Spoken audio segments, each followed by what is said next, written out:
حدیث نمبر 189 189 ٹھیک ہے.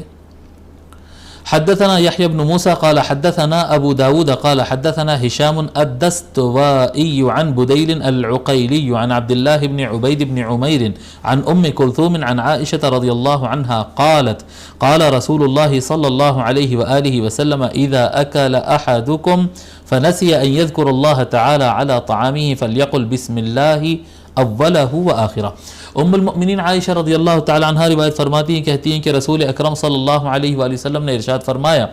اذا اکل احدکم، تم میں سے اگر کوئی شخص کھانا کھائے، فنسی ان یذکر اللہ تعالی علی طعامہ، اور اپنے کھانے پر بسم اللہ پڑھنا بھول گیا، اللہ کا نام لینا بھول کر کھانا شروع کر دیا، پس اسے کہنا چاہیے فلیقل بسم اللہ اولہ و آخرہ، تو اسے چاہیے کہ وہ بسم اللہ اولہ و آخرہ پڑھے، یہ اس طرح سے کہہ دے. ٹھیک ہے، بسم اللہ اولہ، اللہ کا نام اس کے شروع میں، کھانے کے شروع میں، وآخرہ، بسم اللہ اولہ وآخرہ، اور اس کے اختتام پر، اللہ کا نام کھانے کے شروع میں بھی اور اللہ کا نام کھانے کے اختتام پر بھی، اس طرح کے الفاظ بسم اللہ